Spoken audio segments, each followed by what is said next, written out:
In 1894, the President of the United States sent the Army to shoot his own workers. Then a few weeks later, he gave those same workers a national holiday. That is not a metaphor. That is Tuesday in 1894. So grab your grill tongs because the most relaxing holiday in America was born out of a full-blown national meltdown. Chapter 1: The Worst Job Interview in History. Let's rewind to the 1880s, where factory life in America was basically a horror movie with a lunch break. 12-hour shifts, 6 or 7 days a week. Children working the same machines as grown men. Working conditions back then were like signing up for a gym membership, except the gym is on fire and you can't cancel. There was no lunch break law, no safety inspection, no email your manager and ghost for the day. So naturally, workers did what workers do when nobody's listening. They got organized, really organized, and one union was about to throw a parade so illegal it basically dared the entire city to arrest them. Chapter 2: The Illegal Parade That Started Everything. September 5th, 1882, New York City, 10,000 workers walked off the job. In the middle of a Tuesday, with zero permission. No pay, no permit, just a giant unpaid march down Broadway like the world's most defiant lunch break. They carried banners, they played music. Some guy allegedly brought a literal keg. Historians still argue over who actually planned it. Was it carpenter Peter McGuire or machinist Matthew McGuire? Two guys, nearly identical names. One holiday, maximum historical confusion. It's like naming your kid the same thing as your neighbor's kid, and then arguing about it for 140 years. Either way, it worked. City after city started copying the idea.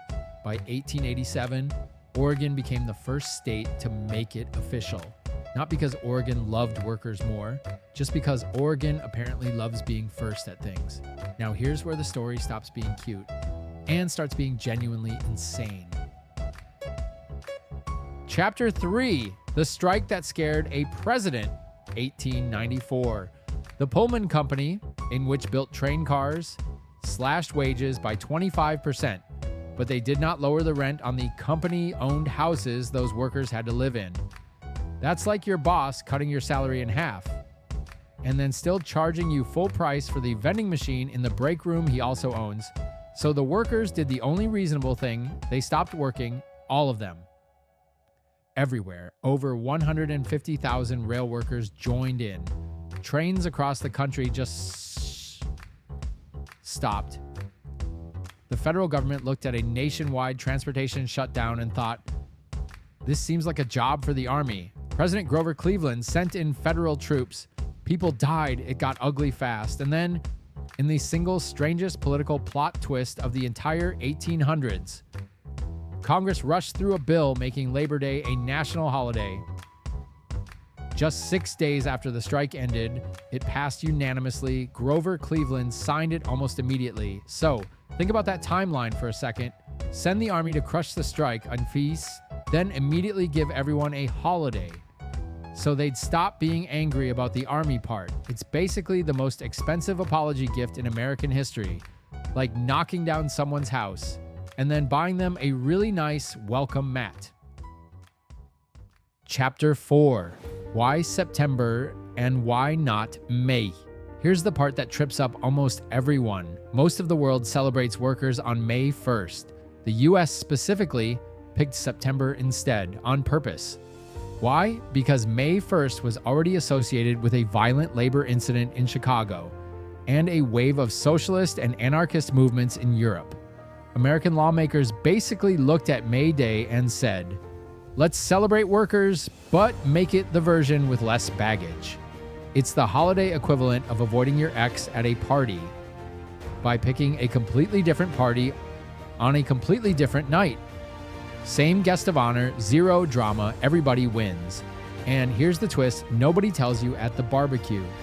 The 8-hour workday, weekends, overtime pay, none of that existed before movements like this one fought for it. Every single lazy Saturday you've ever enjoyed is a direct descendant of people getting run over by federal troops in a Chicago rail yard.